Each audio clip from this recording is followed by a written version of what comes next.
A few weeks ago, we took an incredible vacation to Europe that should have cost a fortune, but instead we saved over $20,000 by dialing in the entire trip and booking most of it with points. And I want to walk you through the entire process of planning, booking, and in our case, canceling and then booking again, and do it in such detail that you can learn all the tactics I used, because honestly, this was one of the best trips we've ever taken, and I would love for you all to be able to have a similar experience. After I walk through how we made it all possible, my wife Amy's gonna join me and we'll do a little recap and review of the entire experience. For anyone new, I'm Chris Hutchins, and if you enjoyed this video, give us a thumbs up, or if you have a question, leave it down in the comments. And if you wanna keep upgrading your life, money, and travel, consider subscribing. And if you wanna get the latest deals, news, and other great things I find every single week, head on over to chrishutchins.com/email or click this link and subscribe to my weekly newsletter.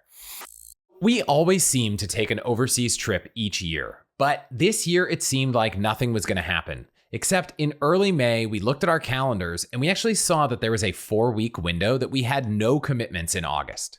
Now, we haven't taken an international trip with the kids since we went to London 2 years ago, and now that they're 2 and 4, we decided we were ready to do it. So I used Awardtool and Seats.aero to set up a bunch of alerts from San Francisco and LA to major European airports, and we looked over the dates of the first kind of 2 weeks of that 4-week window. Now, if you have the premium versions of either of these tools or a few others, you can set these alerts up really easily across a bunch of different destinations with all kinds of criteria, from cabins to stops to duration, maximum number of miles, maximum fees. And I actually went through all these tools in episode 166 and 167 with Greg from The Frequent Miler. So if you want to learn a little bit more about those tools, definitely check that out. And really, we didn't care where we ended up because we were only looking at direct flights from San Francisco, and from pretty much every city in Europe you can get to direct. It's really easy to buy a short ticket from Paris or London or Frankfurt or Zurich to somewhere else in Europe. So we were really flexible.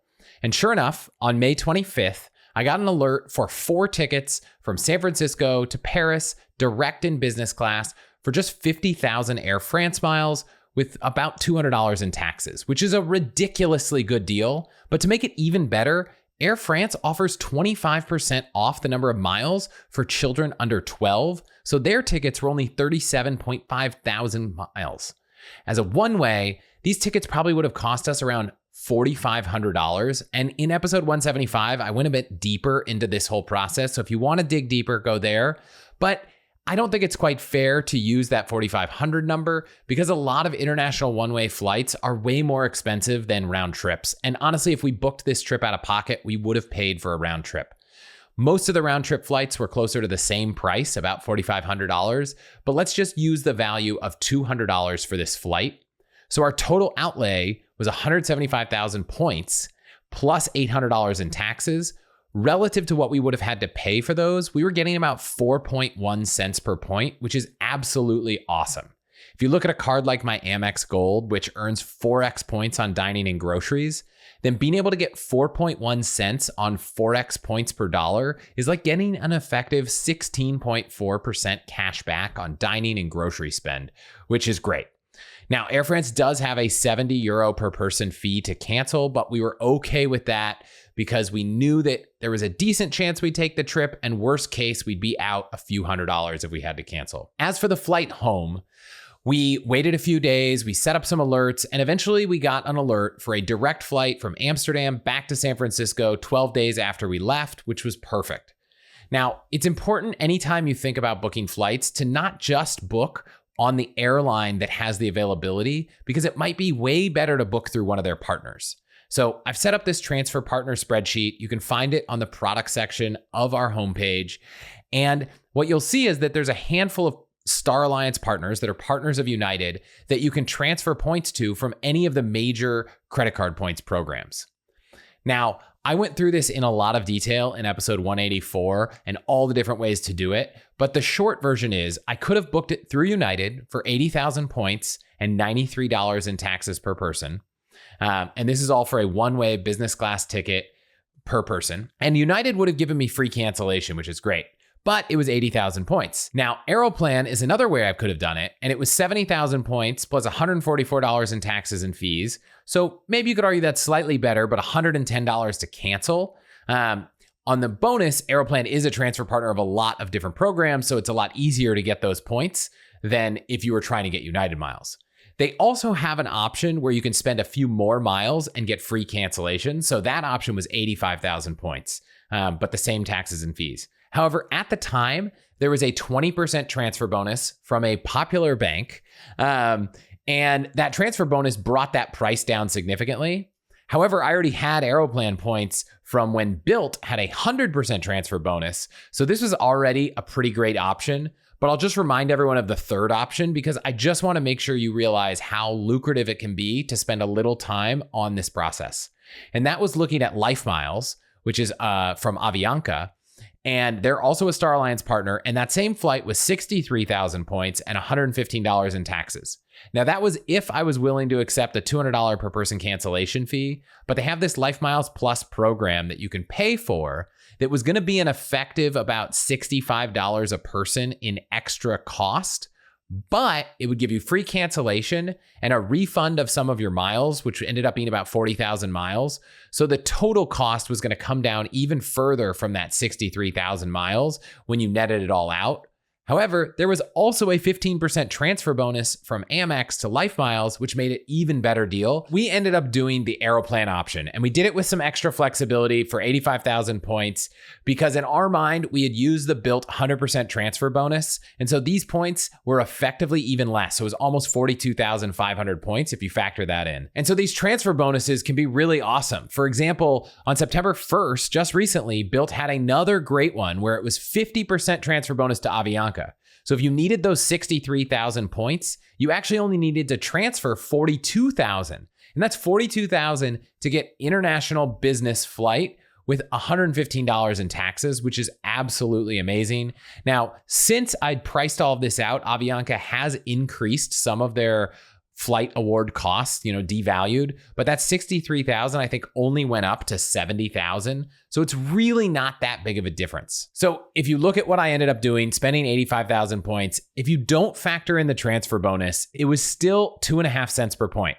You want to factor in the fact that those Aeroplan points were 100% transfer bonus, then we're closer to 5 cents per point. But even at 2.5 cents, it's a great value. Again, I went deep on this process in episode 184, but just to flag, a few days later, another option opened up from Air France for only 50,000 Air France miles, plus a few $100s in taxes. So I just want to remind people of a few takeaways. And that is that even if you're going to Europe in the summer with 4 people looking to fly in business class, 1, make sure that if you find availability, you're looking at all your options for transfer partners to get the best deal, which is why I think it's so valuable to have transferable points. And if you need more transferable points, we have links to the best cards and all their bonuses at the top of the website, allthehacks.com. The other big important reminder is that if you can be flexible on the destination, the date, how close to when you book it, it is possible to find awards. I did it in the summer for Europe with 4 people, so I know it can work for you too, but it does require a little bit of flexibility to get the best deals. We had flights booked, and it was now time to make a plan. But here's a little wrench. As we started thinking about where we wanted to go and what we wanted to do, we really started to second guess our decision to take 2 toddlers overseas for 2 weeks. We were actually less concerned about the time changes, but our youngest is still napping and doesn't nap in a stroller. And on top of that, we found it so hard to find hotels in Europe that allowed 4 people to a room. And then we started thinking about how next year it would be so much easier. The girls wouldn't be napping. And just around that time, I was recording episode 187 with Lee Rowan about travel planning. And it popped into my head, his question and his comment, are we choosing this trip or is this trip choosing us? And after a good heart-to-heart with Amy, we realized that this trip was definitely choosing us. And we just felt like we would be much happier punting the entire trip, the big international family vacation, 1 year when we were out of naps and it would be a little bit more enjoyable. So we decided we were going to cancel the trip. However, one really interesting thing happened. I had realized a few days earlier that somehow we booked our flights to Paris right in the middle of the Olympics. And you probably don't know this, but Amy is an absolutely massive fan of the Olympics. the entire time it's happening. If she's not watching it live, she's watching replays of so many different sports. Now, that's not to say I don't love the Olympics. I do love the Olympics, but for Amy, it's at a whole different level. And on top of that, and we were about to turn 40, and we didn't really have any big plans to celebrate. So when my parents naturally asked me if there was anything I wanted for my birthday, of which you know from episode 188, there was not, I threw out the idea that what if we drove the kids to their house with our au pair and they all could watch the kids for a week and we could take a 40th birthday trip? They said yes, to my surprise, and it was time to plan an entirely different trip and give Amy and myself, of course, one of the best 40th birthdays ever. So first step, I canceled the kids' tickets to Paris. We ate the 140 euro fee and we canceled our return flights, which thankfully, because I booked with a few more Aeroplan miles, had no fee. And now we needed to figure out a plan. And so we started with return flights. And the reason we did this was because we had a lot less flexibility. My parents agreed to some certain dates. And so we really had 2 dates that we could find flights back home, but we only needed 2 seats. And because the kids weren't with us, we had a lot more flexibility on our ability to take a layover if necessary. Fortunately, it wasn't hard to find 2 seats from Zurich back to San Francisco direct.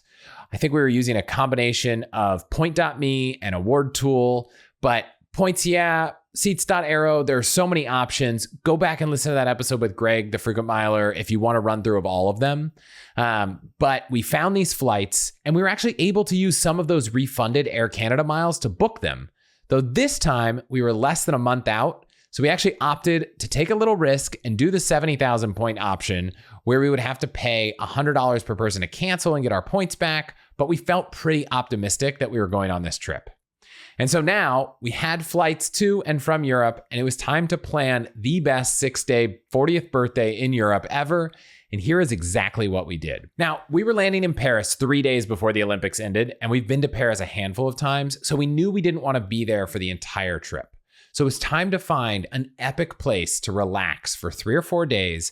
And honestly, we knew that there were so many options that would be amazing. So whether it was in France or Spain or Italy, Switzerland, Portugal, or plenty of other places, we knew it would be great. So we actually decided to let the points guide us.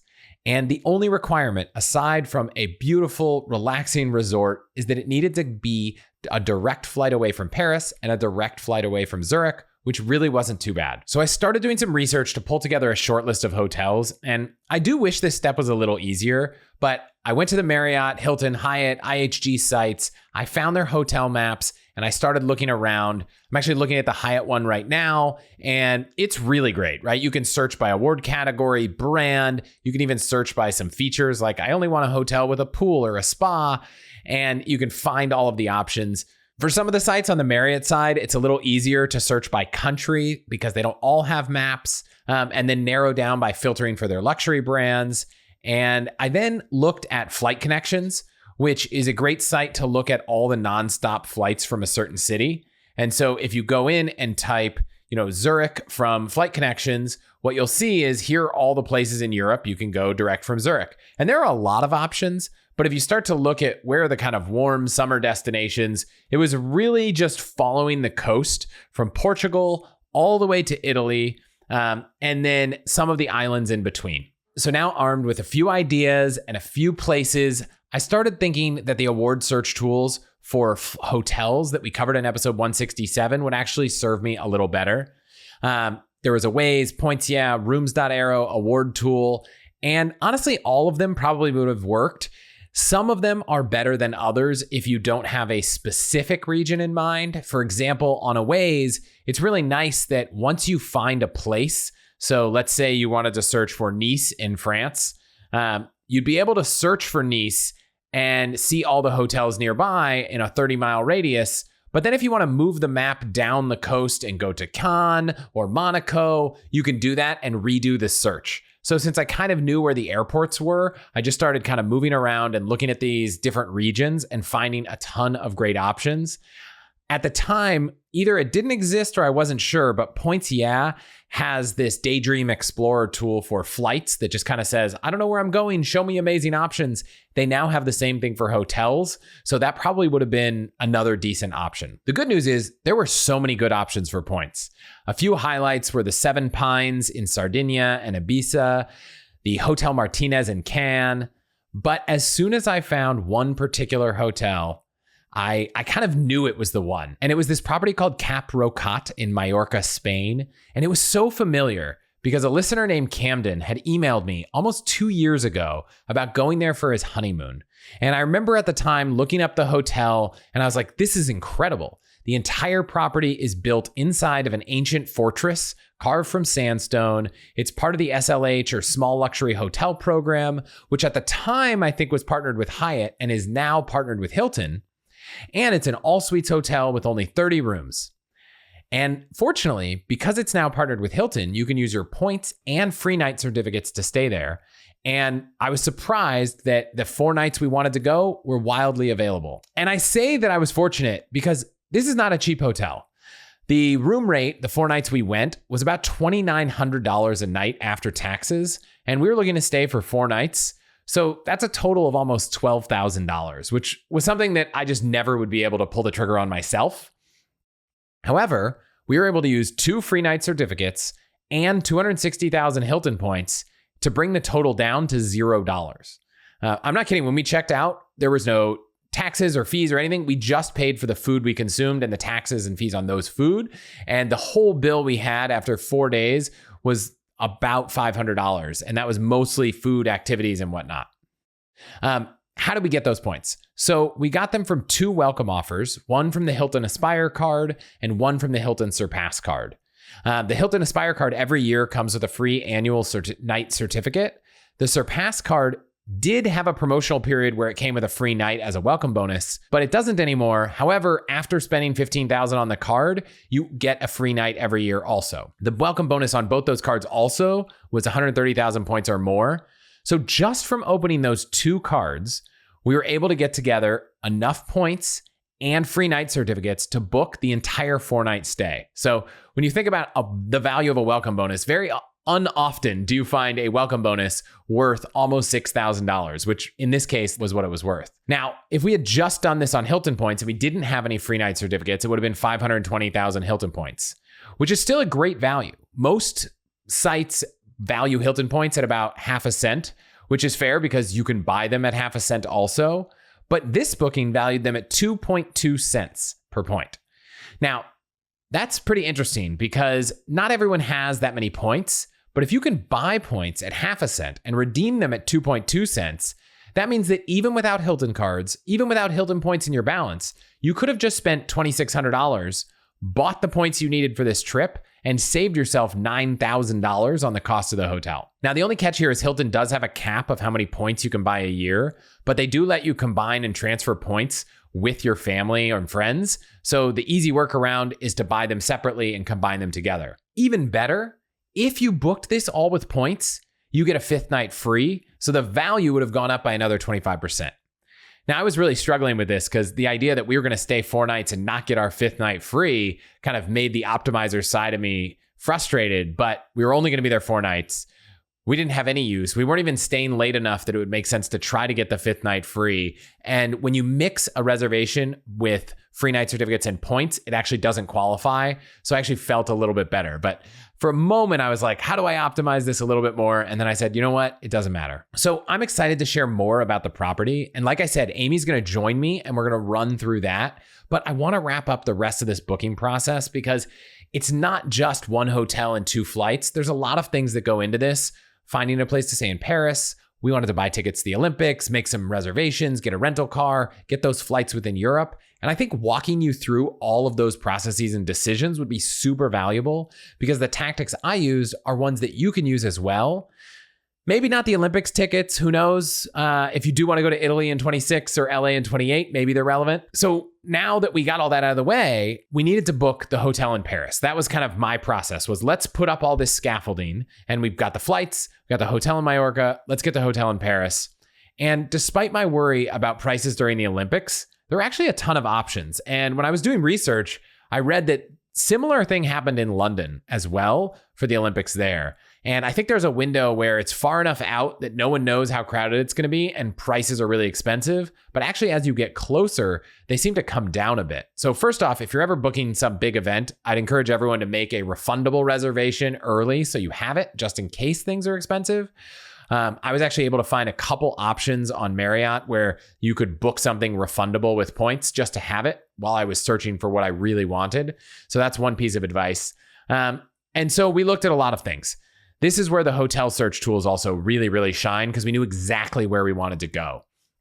So I could hop on any of those tools. I could dial in Paris, put in the exact 2 nights we needed and see all of the options. And it was really, really helpful to be able to do that. And you could do that on any of these tools and get a great experience.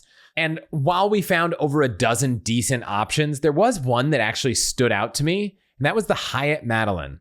It was super central, and despite being pretty expensive, at 35,000 Hyatt points a night, which might sound like not that many if you're used to other hotel programs, but Hyatt points are just so much more valuable.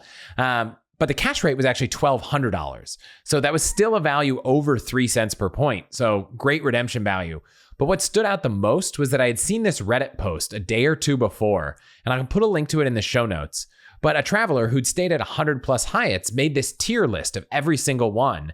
And in the A plus category at the very top in bright green was the Hyatt Madeleine. So I was like, wow, someone who stayed at a lot of Hyatts said this one is at the top. It was really central. It looked great. And the redemption value was awesome. And we had a bunch of Hyatt points from opening a Hyatt card recently. So despite that it was a non-refundable rate, we decided to go for it. Now, unfortunately, I only have Hyatt Discoverist status, which means you don't get free breakfast. You need to be a globalist for that. Globalist takes 60 nights. I think I'm at 4 nights for the year, so that wasn't an option. But Hyatt actually has this thing called a guest of honor certificate, where other globalists can transfer those certificates to you, and you get globalist status for your reservation, up to, I think, 7 days. And even if you have no Hyatt status at all. Now, someone who reaches globalist has probably picked up a handful of these through different milestone awards that you get as you earn more and more nights. And being a globalist, they don't need it for themselves. So if you just ask around and have a friend that's got globalist status with Hyatt, I found that people are pretty generally willing to offer these to friends and family for free. However, there are a handful of communities online where people trade them, and the going rate is about $50, which is a good example of a topic I can't really go deep on the podcast publicly. But if you search around online, I'm confident you'll find something. Or if you want, I'm probably going to share more details about stuff like that in the All the Hacks membership, which we've linked to on the website. So I managed to find a guest of honor certificate. I got that added. So now we got free breakfast lined up, which, by the way, breakfast for 2 is a meaningful value, right? Well more than $50 across 2 days and 2 people. And so also that globalist status that would be applied through that guest of honor certificate made us eligible for a free room upgrade. And if we needed free parking, it would be included, though we definitely didn't. So we've got our 2 hotel stays booked. Now I needed to book our European flights. And fun fact, they are called Intra-European flights, not Inter-European flights, which would be between Europe and another continent, and which I have gotten mistaken in the past. And when we looked at our options, there were really 2 options for both legs. And this is something that I often find when booking flights domestically and in Europe. And you can usually save a bit when you book the discount airline, or pay a premium to book kind of the national airline. So in the US, it would be a United, Delta, Southwest, a bigger non-budget airline versus a Spirit, a Frontier. In this case, the Air France option was like $500, and the discount options were all about $150 to $200. Normally, I would love to book on Air France or Swiss Air because 1, when things go wrong, they typically are better at taking care of people. And 2, they just run more frequent flights. So if the morning flight on Air France was canceled, they'd probably be able to put us on the midday flight. But a lot of times, budget and discount airlines, they only have 1 flight a day from certain airlines. And so you're probably going to be stuck to the next day. I'm also familiar with the fact that when you book a flight for $150 on a really discounted airline, by the time you add in the fees for your bags, even a carry-on, by the time you order some food or pick your seats or anything like that, the price is actually potentially going up quite a bit. So all things being equal, I would always prefer to book on the Air France or the Swiss Air. But in this case, it was just significantly more expensive even after adding all those things up. And if you actually looked, there were a handful of flights on different discount carriers from the Paris airport. We were looking at Paris-Orly airport, which was a breeze to get to. I'd never actually flown out of that airport. And both on the airline we looked at, which was Transavia, and on a few others. So I felt pretty optimistic that if there was an issue, if someone canceled, I'd probably get a notification very quickly on TripIt or Flighty, and I'd be able to jump on and book something and be able to get out the same day. Now, I was really frustrated though going through the booking process, because when you go through a booking on Transavia, you have to decide, do I want the basic flight, the plus flight, the max flight, which are really just like bundles of other things. Or you can choose the basic flight and then go add on things. And depending on what you pick, the amount of changes you're allowed to make, the cost of those changes, the seat selection, the cabin luggage, the checked luggage, the number of points you earn on Flying Blue, because it turns out Transavia is a subsidiary of Air France, all those things change. And they don't make it easy to find out, okay, well, what would this thing be if I wait? So you end up having to go, pick basic, add on a few things, go back, check it out. And honestly, it was a little bit of a stressful process. And the thing that really pushed me over the edge of how we ended up deciding what to do and ultimately creating a new money rule was the fact that I looked at the measurements for our carry-on, which is an away carry-on, and it was 1 centimeter over the European dimensions. Now, 1 centimeter is not that much, so I wasn't sure how much that really mattered. But also, all of the limits for these discount airline carry-ons was 10 kilograms, which is about, I think, 22 pounds. And I weighed my carry-on and it was probably about 26 pounds. And so I had no idea how strict they'd be enforcing these rules.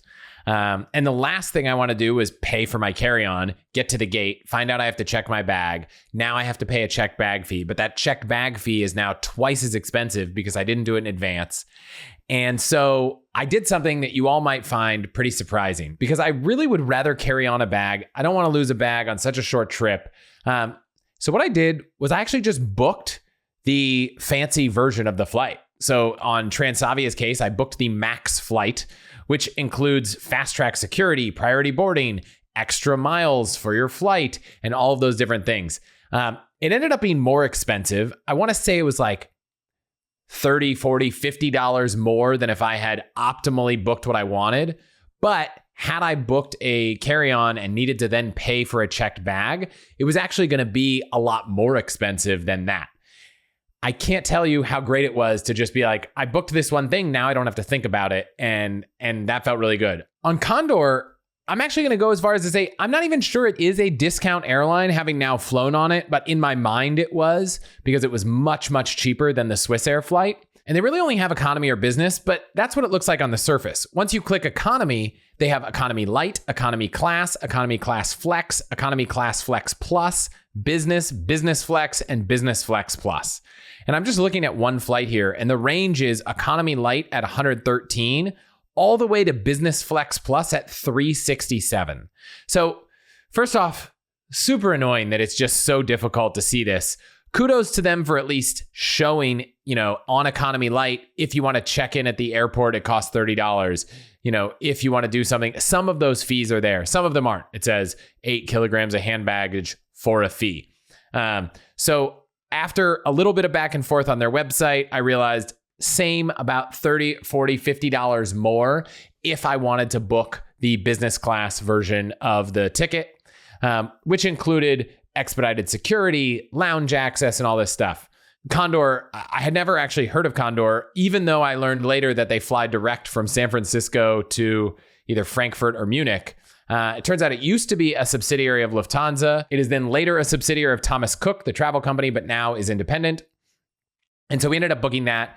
That meant that our total flights round trip from Paris to Mallorca, Mallorca to Zurich were about $500. But it also meant that we got to pick our seats. We got to sit in the front of the plane. We got priority boarding. We actually got a meal on the Condor flight. And we knew that no matter what we wanted to do with our bags, we wouldn't have to pay anything extra. Could I have saved $100 a person if we didn't do all that? Absolutely.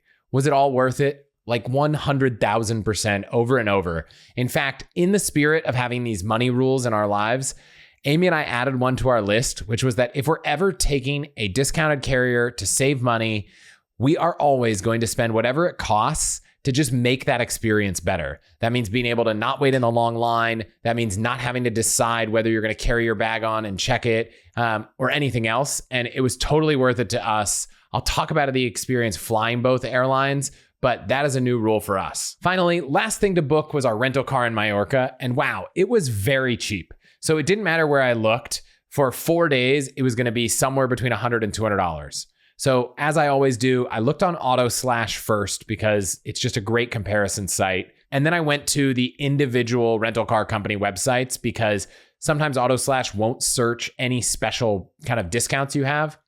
And so with Hertz and National, there is a discount associated with having an Amex Platinum card. With Sixt, I had a discount from Founders Card. Surprisingly, those discounts were all much better than the AutoSlash rates. And I'd heard some horror stories when I was looking online for renting cars in Mallorca that during the summer it can be crazy and you show up and your car's not there or you have to wait a few hours. And all these reservations were pay at the counter. You didn't have to prepay anything. So I booked a car at Hertz and then I booked a backup car at Sixt half an hour later. They're both around $150 for 4 days. And for both of them, I booked an automatic Mini Cooper, which we thought would be kind of fun.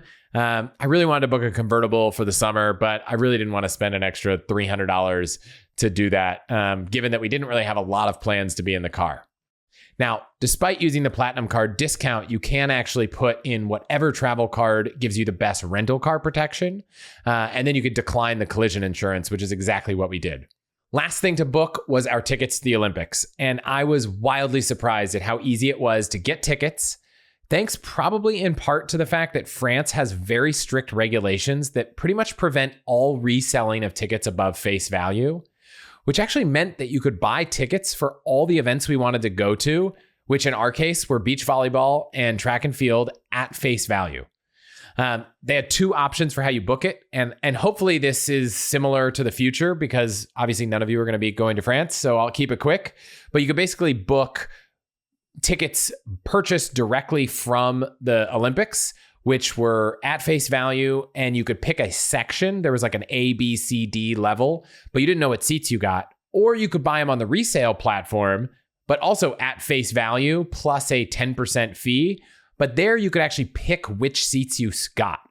And so naturally I was like, well, let's go look at the seat maps. Let's try to get seats at track and field that are on the side of the finish line. Let's get beach volleyball seats that have a great view of the Eiffel Tower. And so that's what we did. And all in all, we ended up getting amazing seats. It ended up being about $300 a ticket, which I thought was a great deal. But given that we were booking this a few weeks before, and I had just kind of mentally prepared myself to pay astronomical prices, which we didn't. I'm not sure how this will work when we're in LA in 4 years trying to book Olympics tickets and, there aren't these rules on resales. Maybe the Olympics committee will force some rules like that. Either way, I would highly recommend entering the ticket lottery in advance, where you can pick some events and hopefully get drawn. That's what we're going to do. Unfortunately, there was no good way to buy these tickets on points, so we just paid. Of course, we paid with a card to earn the most points. Absolutely, we did that. But, there was no secret there. But with those tickets purchased, we knew we were going to have 2 great days in Paris to do the Olympics, 4 days in Mallorca to kind of relax. And it was going to be an amazing trip. So that's all the booking we did. Amy made 1 dinner reservation at an awesome restaurant that we'll talk about. So I'm going to actually have her join me and we'll share a little bit more about the entire experience. Amy, thanks for joining me. Thanks for having me. Cheers. We're having a little glass of wine here. Kids are almost asleep. Cheers. In bed. So overall, what did you think of the trip? I would say 10 out of 10 amazing. It was really incredible. I think the combination of going to the Olympics in Paris, it was very fast paced, very energized, combined with then going to Mallorca, which was felt a lot more relaxing and just a better opportunity to decompress was a really nice combination. I would recommend it. Not that people can repeat the Olympics in Paris, but I would highly recommend the combo. Okay, so let's start with where we started.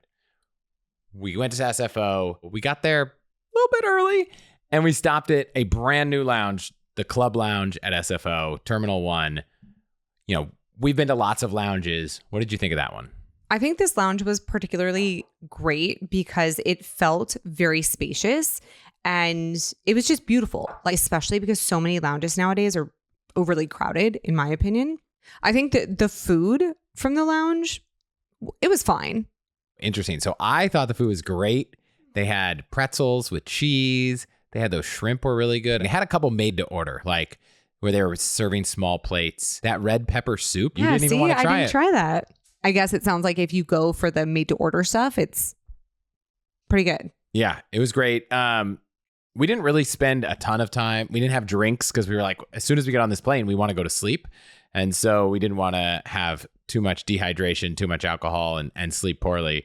I will say one shout out to Rebecca, who, listener of the podcast, was in the lounge also, noticed me, came over and said hi. Awesome experience. Good to meet a listener in real life. It's been a while since we did that event in San Francisco.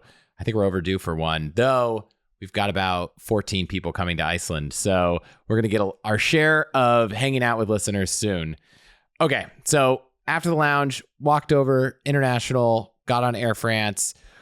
We took a really nice Air France flight to Paris. It was not outfitted with first class. So La Première, Air France's like marquee first class. This didn't have it. It just had business, but it was a really nice business class. What did you think? Yeah, the plane felt really nice and new.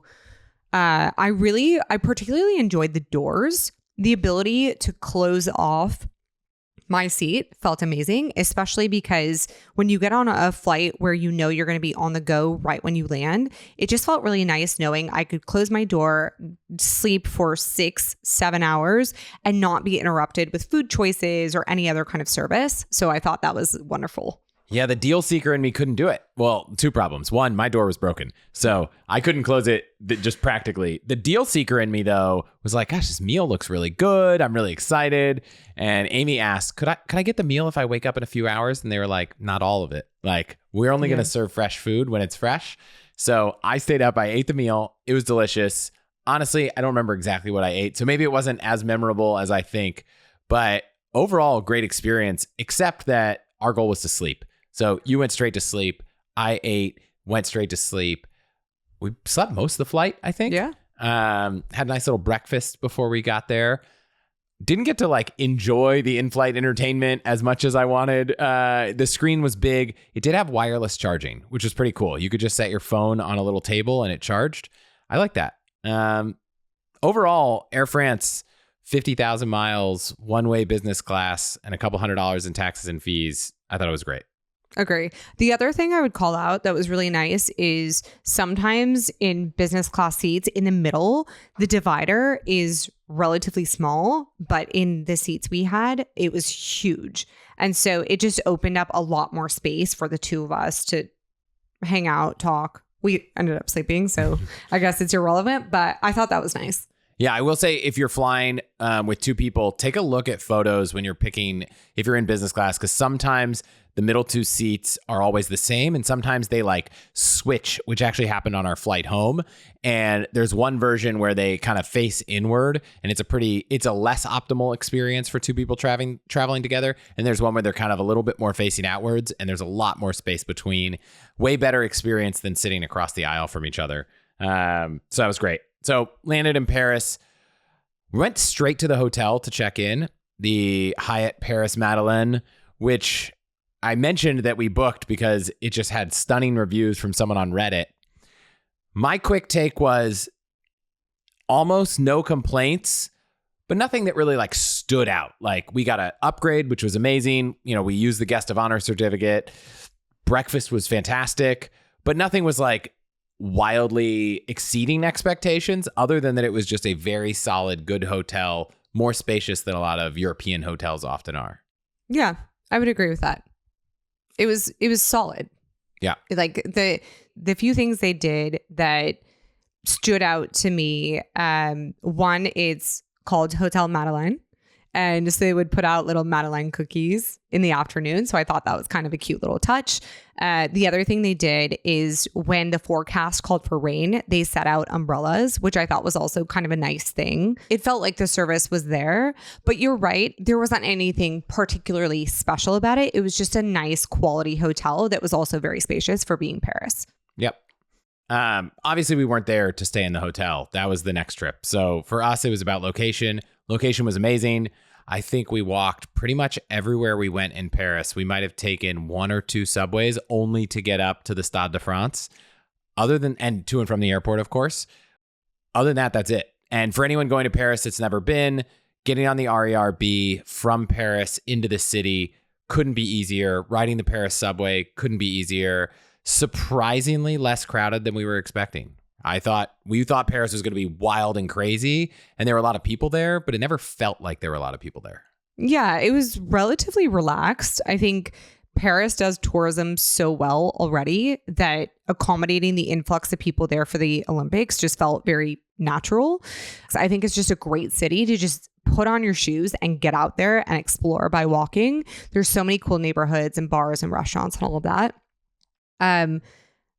I wish I would have brought better walking shoes. We walked maybe 15 to 20 miles in one day, and my feet were killing me by the end of it. That's my only complaint. That was on me, but it was amazing. Yeah, the first day that we didn't put in that many steps, I wore a pair of shoes that I hadn't worn in a while, and I also was like, that was a mistake. I had to ask the waiter at the restaurant we went to if they had a Band-Aid, because I was like, I don't think I can make the walk home. Other than that, great. That dinner was at a restaurant. You booked it, Arnaud, Nicolas. Yes. What did you think? I thought it was fantastic. So Amy was like, I want to find a place that's near where we're going, which turns out was very necessary because we almost didn't make it in time. It was like a 1 Michelin star, but it wasn't that expensive. So it was like a reasonable, casual Michelin star restaurant with amazing meats, like all kinds of different pâtés and all just amazing. I thought it was fantastic. We split a wine pairing between us. So we got to do the wine pairing, but we didn't have to drink 4 glasses of wine, which neither one of us wanted to do. And I would definitely go back. The staff was awesome. Highly recommend.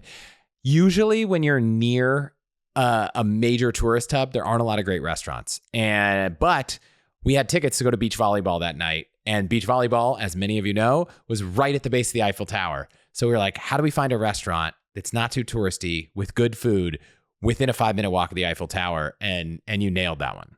Love it. Sometimes ChatGPT and Google help. Yeah, it was good. I think the restaurant itself, the service was amazing. The wine, I mean, we're in France, so it's great. And the food was just excellent. So that was awesome. We barely made it. We walked over to the beach volleyball event and had great seats. I talked about how I kind of like bought secondhand seats so we could find the right things. You'd been talking and excited about the Olympics for months. Now we're here. What did you think of the first event? It was electric. The energy was like nothing I've experienced before. There were people from all over the world, all these different countries coming together, faces painted, jerseys on, like sometimes jerseys off. As we experienced, sometimes jerseys off. It was incredible. Again, didn't feel overly crowded considering it was the Olympics. Yeah. I think if you had asked us whether there was any chance we would try to go to the Olympics in LA, given how close we are, I think going into Paris, we were like, no, it's just going to be a mess. Too many crowds, not fun. Coming out of Paris, I'm like, we should probably go. Yeah, I think the one difference is Paris has great public transportation. LA is a big question mark for me. Well, they've got 4 years to figure it out. We'll have a better sense then. Next morning, we just kind of did a walkabout. That was the like 15, 20 mile day. Picked up some cute gifts for the girls. Stopped at a coffee shop, got a great matcha. Don't even remember the name of it. I think it was like Tokyo Coffee. It was great. It might have actually been called The Coffee Shop. Oh, yeah. It had a Japanese vibe and the logo was in Japanese. Yeah. It was great. We tried to find some Olympic souvenirs. We went to a couple places with massive, just insane lines. Finally, we were like, well, if we're going to wait in a line, let's at least go to the main HQ. We probably honestly should have just bought the souvenirs online, but we wanted to bring back the girls a little stuffed Frige, the little mascot of the Olympics. And I'm glad we did. They loved it. It's been in their beds. They each have one. They've been in their beds since we got home. So glad we did that. There was actually one other thing we did, which was really cool. So I'd sent an email out about how a very popular bank that a lot of people listening now know that we can't call by name, but very popular bank, really popular travel rewards card with 3 points on dining, 3 points on travel. They set up a boat on the Seine where you could go as like a private lounge. And by going there, you got free food, free drinks, free ice cream, free cocktails. It was really awesome. And it felt kind of like an airport lounge in the city, with the exception of one experience. What did you think of that little surprise that purely by luck we randomed into? It was so magical. I'm a huge Olympics nerd, for those who don't know. And we were having to leave. We were about to leave to go to the athletics event. And the athletics event was 30 minutes away. And so we were near running late and we're about to leave. And Chris somehow befriends this big bank woman responsible for all of the athletes to come and do meet and greets. And he ends up getting us into this meet and greet with Katie Ledecky, which to me was just insane. I don't really get starstruck outside of maybe a few athletes, but she is just a powerhouse. And so it was really, really cool to be able to meet her. Yeah, it was totally by luck. I was at the right place in the right time. So that was really cool. We rushed up to the Stade de France. I think the highlight of going to the Olympics, and I say this as someone who's really only gone to 2 events ever in my whole life, but I think the highlight for Summer Olympics has to be athletics. Going and seeing the track. We showed up. It's really cool when you show up a couple minutes early. They do all of the medal ceremonies for the night before. They play the anthems of the winning teams. Really cool, kind of special moment.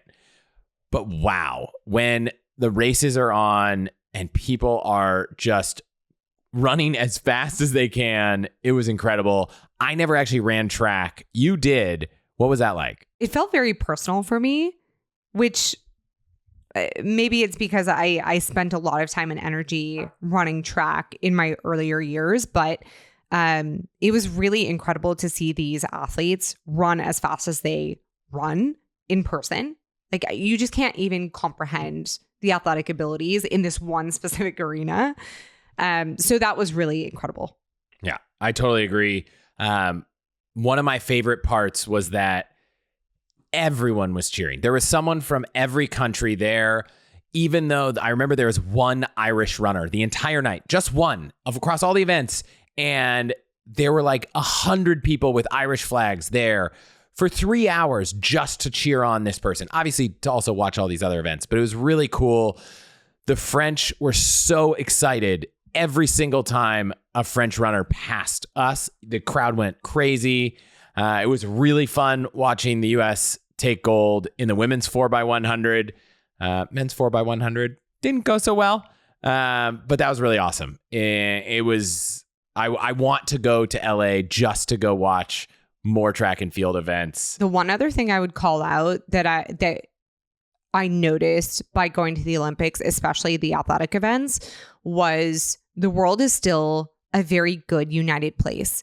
And what I mean by this is there were athletes competing from all over the world, and people would cheer for all of the athletes, regardless of which country they represented. And that, to me, even if their athlete, came in dead last, like, everyone else was cheering for the athlete that came in dead last. And I think that's really, it was something that I will never forget, because I think we hear a lot of news sometimes and it feels like a downer, but experiencing that was really, it just made me feel really positive about the world. People are good. People want to be united and cheer each other on and see people be successful. So that was cool. Yeah, it's funny. Unlike some sports where there's like 2 soccer teams and everyone's like, I hope the other team loses, I want my team to win. obviously everyone had their person they want to win, but it was cool that like no matter who won, everyone was still excited to be there. Yeah. So after that, we headed back. We got some sleep. We had an early flight the next morning. We headed out to the Orly airport, which I'm only sharing because we've never actually been there. Incredibly easy to get to. We were fortunate. I don't even think I planned this, but we were on one metro line, got to the airport, surprisingly large. I kind of thought it was going to be like this small airport in Paris, had like 4 terminals. I think we were like, oh, there's a lounge there. We should check it out. Well, it turns out it wasn't even anywhere close to the lounge we were in. The few tips that I will share from our experience at the Orly airport. One, we were flying Transavia, and I've never seen this in America or Europe or anywhere in the world, but the airline divided their check-in counters by destination. So we went to a Transavia counter and we waited for like 10 minutes, got to the front, and they're like, sorry, this set of counters are for these 10 flights. And then that set of counters are for these other 10 flights. And we had to go wait in line again, which was a little bit of a frustrating experience. But other than that, pretty easy, pretty straightforward. The microphone I am holding right now was something that we brought on the trip just in case. I did not take it out of my bag, and that led to some extra security screening, which I regret because I will say there are a lot of things that go just great in France. And every time we're at the airport, if your bag gets pulled for secondary screening, it's a very slow process. If it doesn't, it's a great process. So take your microphones, take your laptops, take your liquids, take everything out. You don't want to be stuck in a long line of bags to be screened. But other than that, it was great. Yeah, I think Orly to me felt chaotic. And maybe it was our check-in experience. Maybe it was also Transavia, where even the boarding experience felt delayed and long, and we were essentially routed onto the jet bridge and then just sitting there like cattle for some time. So the whole thing just felt pretty chaotic to me. I think my hypothesis, so I don't know why they did this. They lined us all up. They checked everyone in and we, went down the jet bridge. But then 100% of the passengers stood waiting on the jet bridge. My hypothesis is that given it's a budget airline, they wanted to use fewer crew. So they had a crew to check everyone in. Then they could close the door to the jet bridge, and then that same crew could help board the plane. That's my only hypothesis, because we were all standing in this line. Instead of boarding the one person who needed a wheelchair first, they boarded them last, and they tried to wheel them down the jet bridge where there was like 175 people.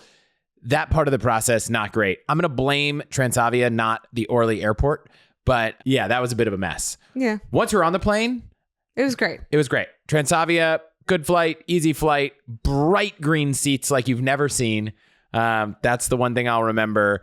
But otherwise, very uneventful flight to Mallorca. Would totally fly Transavia again. Would check in the right place.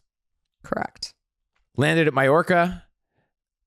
Only really noticeable thing is, gosh, there's so many stickers. You pointed this out. There are stickers everywhere in that airport, as if like the theme of Mallorca is stickers. And a majority of the stickers were German. Yes. Which was quite interesting also. Yeah, I'm not sure why. Do either the Germans love stickers, Mallorca loves stickers, or it's like two concentric circles. Only Germans who go to Mallorca love stickers. I'm not sure. We rented a car, and I wasn't sure if we would need a car, whether we'd want to just relax the whole time. But there were a couple cool places that it looked like it would be fun to go to in Mallorca, and the rental car was super cheap, so we did. And great choice, by the way. We'll get to that. But picking up the car was so easy.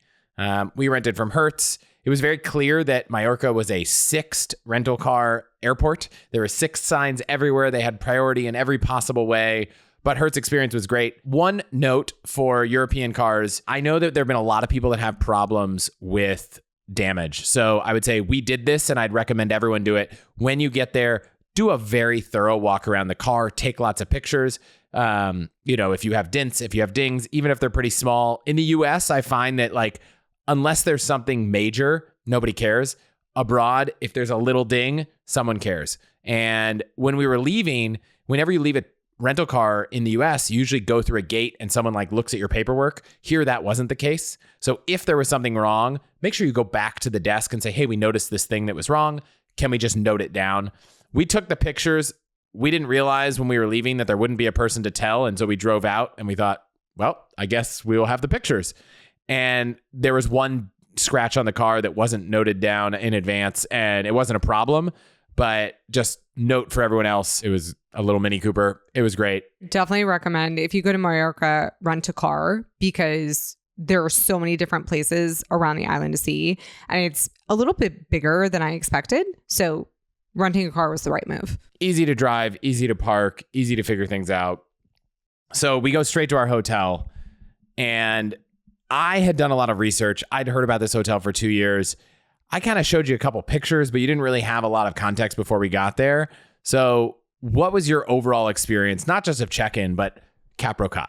Okay, so I'm going to start by sharing my initial reaction when you shared where we were staying.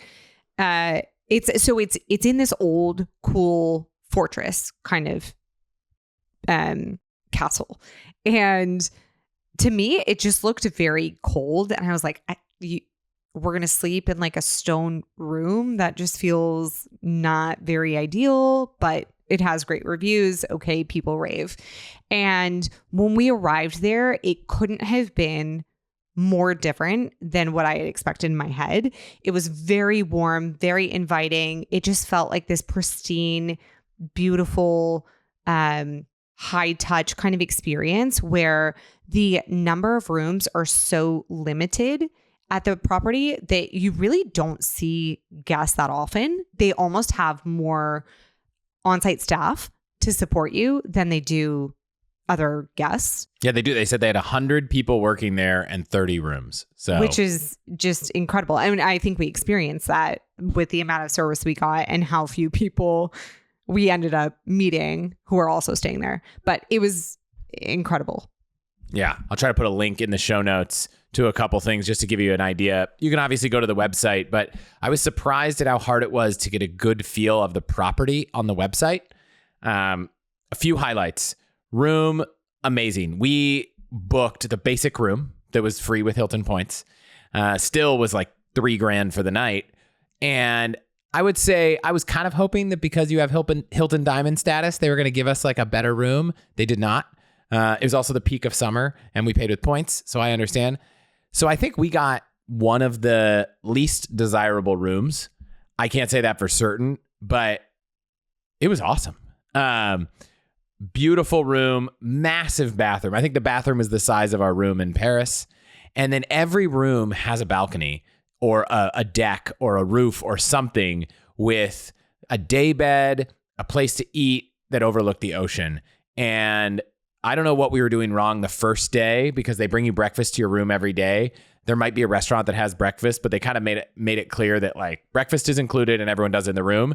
And once we caught on, we were like, we should be eating all of our meals upstairs on the balcony, overlooking the ocean. It was beautiful. Yeah, it was a really amazing property.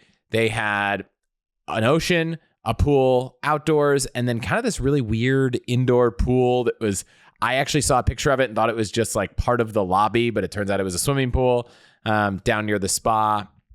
All the other standard things you'd want. They have a gym, they have a restaurant, they have a bar, they have live music at night, an amazing restaurant. They have actually a Michelin star restaurant that we didn't go to because it was full, but we were actually really happy. They have a restaurant called Sea Club. We went there twice. It was amazing. The food was so good. I don't even know what to say. Like the resort was pretty much perfect. I can't think of anything that they let us down on, anything that they messed up on, anything that I would critique them on. I would give them a solid, perfect score. I would agree. I think the few things to note, one, it is about 20 minutes from Palma, which is the main downtown, the closest main downtown area. And so again, if you want to go out and explore and walk around, you have to drive or take a car if you stay at Cap Rocat. The other thing that I would note is, what do we have paid full price? For us, it's difficult because we are points and miles junkies. So it's difficult to say that. But I will say it was such an incredible use, maybe some of the best use we've gotten out of these free night certificates. Would you agree? Absolutely the best use out of free night certificates because we've only been playing that game for 2 years on Hilton. But when I think of all the places we've booked with points and miles and been able to stay, I think Rocat and any hotel in Bora Bora probably are just right up there. And the one thing that I think makes Mallorca maybe slightly more special than Bora Bora, and I know how special Bora Bora is to you, so I already see in your eyes what you're saying is Palma is a really cool city with amazing restaurants and cafes, and so it felt like we could have that relaxing vibe. We probably only left the hotel twice in 4 days or 5 days, but when we did, we were able to go and like explore a little bit more. When you're on Bora Bora, you have this amazing experience, but outside of the resort, there's not really anything there. So when we were there, hung out at the pool, took out a kayak, relaxed in the beach, swam inside, relaxed in our room. The breakfasts were unbelievable. I remember the guy told us the first day when we checked in, he said, okay, you can have two choices. You can say, just give me everything, or you can pick what you want. I suggest you say, give me everything the first day, and we'll just bring you everything in the morning. And then on subsequent days, you can decide what you want. I think we had more food there than at the Michelin star dinner in Paris. Like, there was so much food. I almost felt bad. Actually, I did feel bad that we didn't eat it all, but amazing breakfast. I think about that breakfast regularly. I wish someone woke me up with that breakfast every day. Boy, would that be nice. Quite the opposite right now. We instead wake up and make that breakfast for our kids, but nothing near it. It was great. Agree. So that was Rocat. Highly recommend. Absolutely amazing use of Hilton certificates, Hilton points.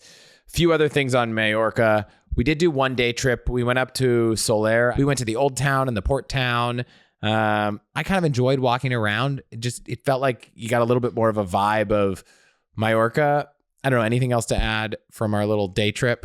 The towns in Mallorca are probably like this, where the streets are very small and the buildings just look really magical. And you just kind of get lost in these alleyways of cute shops and homes. It's definitely worth just getting out and walking around. Yeah, I think the really cool thing, when we walked around the port town, it was very clear, because I think it was just a weekend, that like families were out, people were playing, they were all hanging out. It's really nice to see all these playgrounds. It actually made us a little bit sad. We were like, I think the girls would love this. There's an ocean, there's a playground, the water's warm. They had these awesome little paddle boats, which everyone's seen a paddle boat, but for some reason, every paddle boat at this marina had a water slide on it, which I'd never seen in my whole life. So that was really cool. Only other thing that I'll add in Palma. So we went down to Palma twice, once for dinner at a restaurant called Vandal. We didn't go to other restaurants, so I can't speak to them. I thought it was incredible. What did you think? The food was so good. I loved that it almost had this punk rock vibe where they weren't there to cater to you, and they did, but in a way that felt very much like we're all friends, just here to sit down, eat, and have a good time. So it was a really cool, laid back vibe. Yes. We sat at the bar. All their plates have like somewhat kind of like offensive like phrases on them. Phrases. Yeah. And I loved it. Yeah. I loved the vibe of that restaurant. Yeah. There were a lot of other restaurants that seemingly had white tablecloths and looked nice. I think our style is like, let's sit at the bar. Let's get a great cocktail. Let's have some really good food, but you get no extra points for fine dining for us. Like, it just, good food and casual at the bar is better than fine dining. So that was exactly what I wanted to do. We walked around a bit, got some encimadas, which is like a classic Mallorcan pastry. We also walked around the palace, the cathedral. Pretty impressive. I can't remember. I looked it up. It took like 300 or 400 years. 400 years to build this cathedral. It's massive. We'll put a link in the show notes. It's just wild. Like, a lot of Palma felt like really modern and cool, and this was very old and really fun to walk around. I think that if we were maybe younger, we would have enjoyed some of the nightlife of Palma, which we've heard about. we've watched on our many nights binging Below Deck Mediterranean, which is our little guilty pleasure. But we instead went back early and got some sleep. Yep. I'm okay with that. Yes, this was not a trip to go out and party. At one point, I was like, should we do it? Should we do it? No, we definitely should. That was Paris for us. Yes, Paris, we were out late. Shout out to Whitney and Carl, friends from back home, who dragged us out one night till, I don't know, past midnight at least. And eventually we're like, we got to go. And they're like, well, we have a flight in 8 hours. Why do you have to go? You don't have anything to do tomorrow. But that was a fun night. I love Paris. I feel like we've had many nights in Paris where you just end up somewhere at 1 or 2 in the morning, and it's always a good time. Yep. By the way, the bikes in Paris, Lime bikes and things like that, you can pick up so easily. And aside from me cutting you off and almost knocking you off the road, which was not intentional, I was just realized I was driving the wrong way in a particular road. Other than that, it was great. Okay, trip home. Pretty straightforward. I mentioned how we booked Condor business class to get to Zurich, and that got us into the lounge at the Mallorca airport. Mallorca airport's fine. Lots of options to buy things to take home. Lounge was empty. It was a very strange lounge because they had like a massive boardroom. Like it looked like I was walking through an office, but quite a lot of food, drinks, everything. So if you have access to that lounge, I didn't check if it was priority pass or not because we had access from our boarding passes. But if it is worth I wouldn't say worth spending time in, but if you have time, worth stopping by. Yeah, I would agree. It was definitely large and somewhat sterile from a feeling perspective, but it wasn't crowded. And there was a really pretty wide assortment of food and drinks. So if you need to load up before your flight, it's a good place to do it. Yeah. So quick review of Condor Airlines. I think I thought it was a budget airline. I'm not convinced it's a budget airline. It actually felt like a pretty legit airline. We got a meal on our short flight to Zurich. It was not a chaotic boarding process. Big fan. Would fly Condor again. And Condor flies from San Francisco to Europe. So maybe we'll fly Condor again using Alaska points. I didn't realize they were a partner of Alaska, but you can use Alaska points to fly Condor. Maybe we'll be back on Condor. Zurich Airport. It's funny, our au pair is en route to New York right now, and her parents are transiting through the Zurich Airport. And she was like, they only have an hour. Are they going to make it? I was like, well, everything in the Zurich Airport seemed really efficient. You couldn't possibly miss where you need to go. It was very straightforward. Everything was clear. Like, people say things run like a Swiss clock. Things in Switzerland just run really well. We had a couple hours in the airport. It was very easy. We stopped at the Swiss Air Business Lounge. We were flying United back, which got us into the Swiss Air Business Lounge. Notably, did not get us into the Senator Lounge. And so I told Amy, this might be one of the few times that there was like a better lounge that we didn't have access to. Now, were we Star Alliance Gold, we would have had access. Were we flying first class, we would have had access. Maybe business on Swiss would have had access, but we didn't have access. Best I understood from reading online, the only thing we missed was a gigantic whiskey library, which I think would have been cooler for photos because I was about to get on a plane. I didn't really need a lot of whiskey. I don't think you wanted a lot of whiskey. But that Swiss lounge was fantastic. Yeah, it was amazing. All of Zurich, the airport is clean, highly efficient, and everything seemed to work. Like typically most airports, you see certain bathrooms not working, water fountains not working, escalators not working. Zurich was dialed in. So the airport itself was great. The lounge was phenomenal. I thought it offered an assortment of food and drinks. There was a really cool outdoor patio. You could sit and work or hang out, watch the planes take off. So that was pretty cool. With free binoculars if you wanted a plane spot. I did not know that. Cool. They had an ice cream station, which neither one of us ventured into, but I would have hit that if it was later, but but a 10 a.m. ice cream, maybe not on the cards.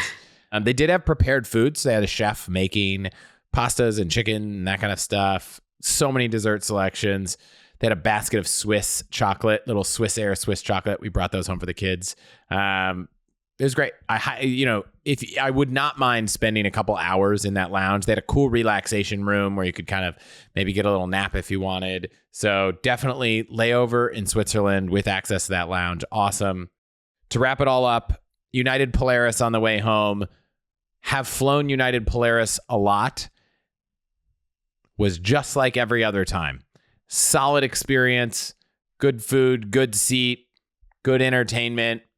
Nothing special, but nothing wrong. And I say this like from a place of privilege, being able to use points and miles to fly in business class. It was a fully lie flat bed. I am 6 feet tall. I had room to stretch out on. I got some sleep. It makes flying so much better. That said, I think I pointed out on this flight, because it was a day flight, I didn't really need to sleep. Maybe an hour, but I wasn't trying to get 5-6 hours of sleep like we were on the way to Paris. And if I'm trying to stretch my miles, I am okay thinking, let's prioritize the overnight flight, use the points for business there. Flying back, what I really wanted was the space to be able to get work done. I probably sent 250 emails. If you'd sent me an email in the last 7 months, you probably got a response from me on that flight because I just cranked. And so I appreciated having a little bit of space, but we would have had that in premium economy. So I'm not sure if you're trying to figure out how to prioritize your miles, it's worth it to spend money on business class.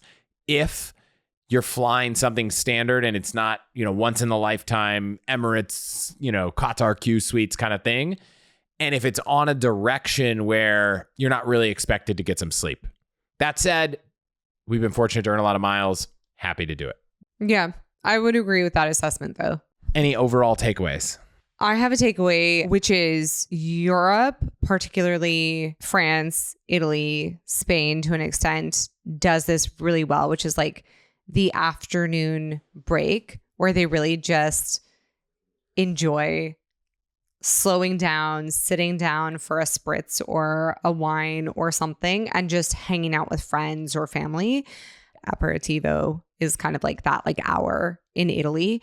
And I think that was really noticeable to me as something that I wish the US did a better job of. I think we can all slow down and really just stop and enjoy and really savor these moments of togetherness and like the calmness of just connection. We don't do that so well here. So that was one thing that I really enjoyed about our trip and just the way that a lot of these European countries operate. Yeah, I love that. I think it's probably not in our DNA, but I've been doing some thinking about like, why has the U.S. economy done so well? It's like, well, there's this trade-off. The U.S. economy's done really well because we don't have it in us to just sit around and do nothing. We just grind. And I don't know. I need to find a good balance between the two, though. Well, maybe it's just we go on vacation, we do as the locals do, and then we come back and grind. Exactly. I think one takeaway was it was a little sad to not have the girls there part of the time. And it was really nice to just not have to deal with children for a few days, like to just be able to wake up whenever we want, to not have to rush home for nap time. And so shout out to my parents, shout out to Elsa, our au pair, for helping watch the girls and make this possible. Being able to spend our 40th birthday together, going to the Olympics, relaxing with you was awesome. So thank you for always entertaining my 2-3 week before departure ideas. I am striving to give more notice because there's some real value in being able to savor an upcoming vacation. And when I throw them on us with weeks to spare, it's not they're not great. It's just, man, if we had planned that trip 6 months out, we would have been able to look forward to it. When you plan it 3 weeks out, you only have 3 weeks to look forward to it. And then it's a frantic 3 weeks to get everything organized. So it's a bit of a rush. I look forward to a nap-free time when we could take the girls on this kind of trip. I look forward, people always say, you don't look forward to the future. You don't want your kids to grow up that fast. I both really want to savor the time we have, but I'm also excited for the day when they're old enough that they're like, we're going to run down to the pool. Why don't you guys just hang out and relax? So all that to say, I'm excited to travel with you and the girls and the family for the next, many, many years to come. I agree. It was definitely a trip of a lifetime. And next trip, let's plan farther out. All right. This was awesome. I told Amy, I was like, this is going to be interesting. We're going to experiment. We're going to do an episode together on the couch, have a glass of wine at night. Curious what you think. I promise neither my nor Amy's feelings will be hurt if you'd rather us go back to a little bit more condensed, a little bit more tactical. But if this was interesting, if it wasn't, go ahead and shoot us a note. You guys all have the email, podcast@allthehacks.com. Thank you so much for listening. We will see you next week. See you next week.